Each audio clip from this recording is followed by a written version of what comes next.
Langsung semangat.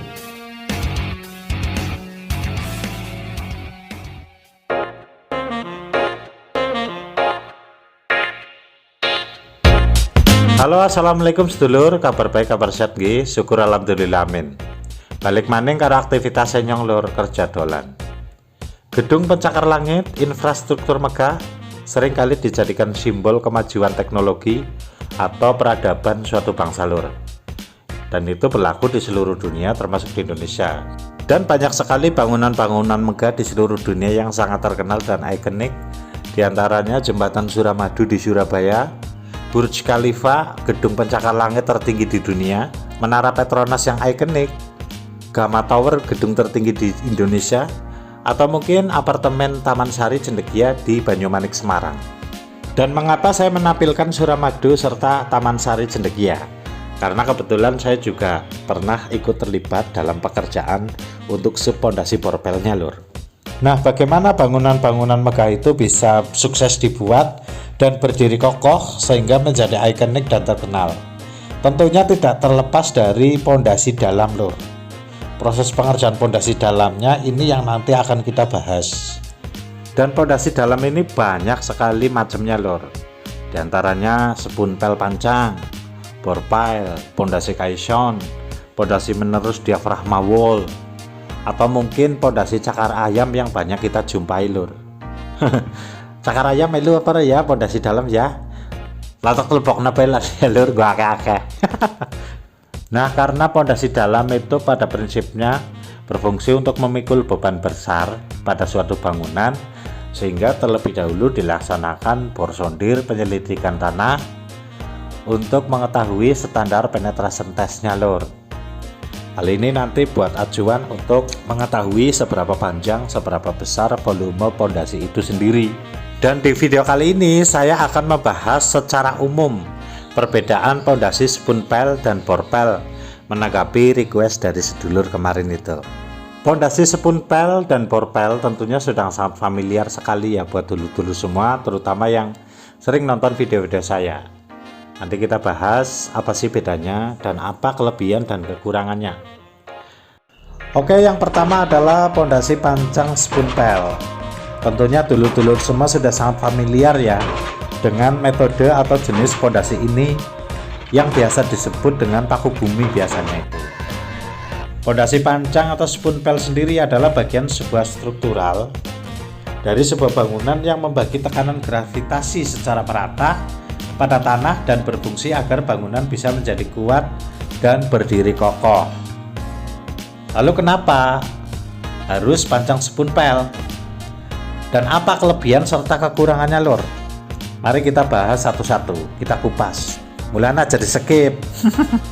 Beberapa kelebihan jenis pondasi ini diantaranya itu proses pengerjaannya itu cepat, jaminan mutu beton terjaga, efektif digunakan di lahan berair, bisa langsung dilaksanakan tespel, biaya jasa borongan lebih murah, tidak memerlukan peralatan yang sangat banyak loh. Kemudian untuk kekurangannya itu tidak bisa menembus layar lensa atau lapisan tanah keras, karena pal pancang tidak bisa dipaksakan untuk bisa menembus batu. Lalu maksimal diameter itu 100 cm atau 1 meter. Sampai dengan saat ini saya juga belum mendapatkan info pal pancang yang diameternya itu lebih dari 1 meter, karena pasti bobotnya sangat berat banget dan membutuhkan peralatan yang super besar pastinya. Kemudian pal pancang itu hanya mengandalkan end bearing atau lapisan tanah keras untuk daya dukung pondasi itu sendiri, tidak mengandalkan friction karena beton pracetak, bukan cast in situ seperti borpile. Tidak fleksibel saat ada perubahan desain ukuran pel. Mengapa? Kadang di proyek kita itu mendapati perubahan desain dari perencana, misal dari diameter 80 ke 100. Nah, pal pancang itu tidak fleksibel karena biasanya sudah stok terlebih dahulu, yang artinya mereka harus order lagi beton yang sesuai dengan desain, dan beton yang sudah kadung di order, sudah stok di lapangan, itu menjadi tidak digunakan. Dan pekerjaan pondasi pancang ini memerlukan lahan yang cukup luas lur untuk stok beton pel sembari menunggu umur bisa digunakan. Dan berikut ini adalah tahapan-tahapan pekerjaan pondasi pancang lor. Dari pabrikasi beton pracetak, pengiriman sampai dengan tespel. Oh ya lor, saya akan menjelaskan sedikit ya tentang kelebihan pal pancang itu tadi atau pondasi spoon pel karena belum sempat saya uraikan. Kelebihan pal pancang yang tadi saya sebutkan itu diantaranya itu proses pengerjaannya cepat, jelas, karena beton pracetak sudah jadi, tinggal ditanam, dipukul pakai palu, atau mungkin ada alat yang baru itu unit HSPD yang hidrolik, terus cocok di lahan berair. Itu juga benar sekali karena pal pancang pondasi spoon pel itu ada yang menggunakan metode pancang kaki 1000 seperti di video ini. Di video ini lokasinya di areal persawahan, sehingga tidak mungkin jalan kereta apinya itu diuruk, karena itu akan mengganggu aktivitas pengairan untuk pertanian. Bahkan daerah ini juga daerah yang rawan banjir, sehingga harus dibuatkan kaki 1000. Jadi tidak mengganggu aliran air nanti pada saat selesai pekerjaan ini lur. Dan pal pancang kenapa bisa langsung dites? Ya karena betonnya memang beton sudah jadi, beton sudah umur, sehingga pada saat pengerjaan pun bisa langsung diuji beban seperti metode pile driving analyzer ini.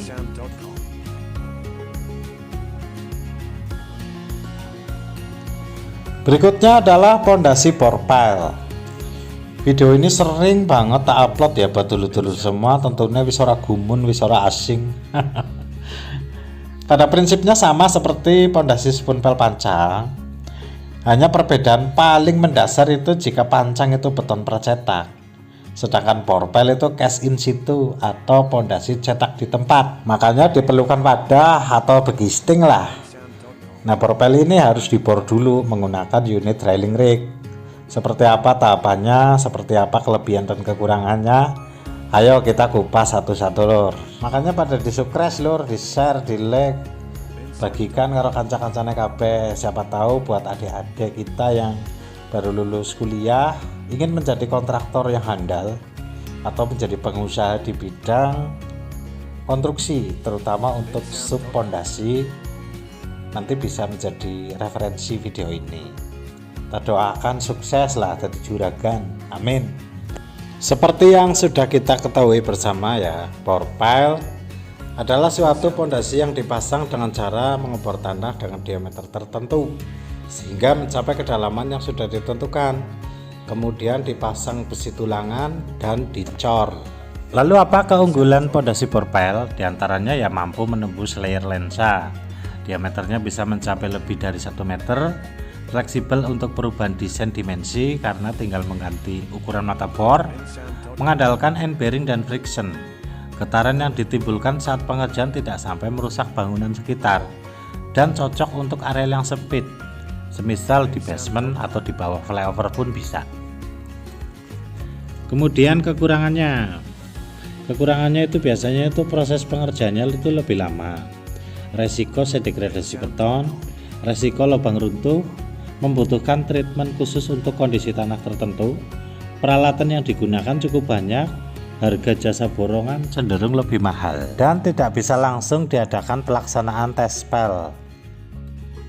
Oke lur, nanti saya uraikan penjelasan tadi ya tentang kekurangan dan kelebihan pondasi bor pile. Dan di video ini unit drilling rig sedang melaksanakan pekerjaan pengeboran untuk nanti dilanjutkan pembesian dan pengecoran. Nah, pengeboran ini sudah sering saya jelaskan di video-video terdahulu, dari metode pengeboran menggunakan berbagai jenis mata bor sampai dengan metode atau treatment menggunakan slurry stabilizer agar kondisi lubang itu stabil. Lalu apakah metode pondasi bor pile bisa menembus batu atau lapisan tanah keras? Jawabannya bisa lur, karena pada aksesoris atau mata bor itu ada yang khusus untuk mengebor batu untuk menembus lapisan tanah keras. Dan jika pun ada perubahan desain pada tiang pondasi, bor pile bisa dengan segera merubah ukuran mata bor lur, sehingga bisa sesuai dengan apa yang sudah ditentukan oleh perencana. Makanya dengan segala kelebihan ini, pondasi Porpel tidak hanya mengandalkan kekuatan bagian bawah yaitu end bearing, tetapi frictionnya juga dapat lur, karena betonnya itu cetak di tempat atau cast in situ. Dengan beberapa kelebihan yang dimiliki pondasi Porpel, tentunya ada risiko yang menjadi kelemahan atau kekurangan pondasi Porpel ini, seperti yang sudah saya sebutkan di atas. Hanya ini saya nanti tak uraikan sedikit ini. Jadi risiko sedegradasi beton itu risiko di mana ada pengecoran atau kegagalan pengecoran, karena di dalam lubang itu kan berisi material air, lumpur, sehingga ada risiko beton itu bercampur dengan air atau lumpur, dan itu pastinya akan mengalami penurunan mutu pada beton itu sendiri. Di samping itu, Porpel juga membutuhkan peralatan yang sangat banyak lur. Sekarang tidak hanya dari unitnya saja atau plat landasannya yang pokok itu, dari service crane, excavator, mata bornya pun ada berbagai jenis.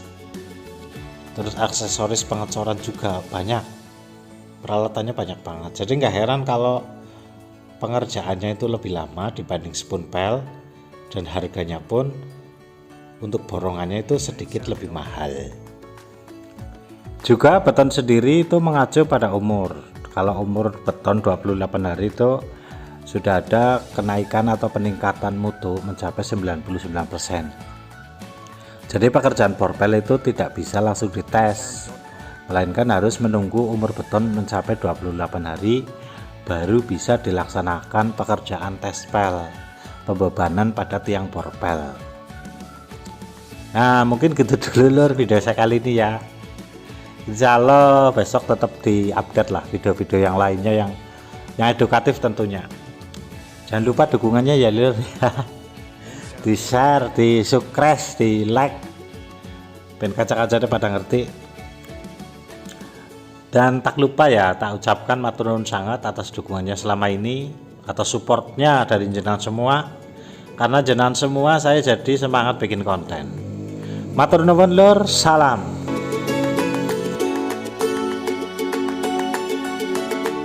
bensound.com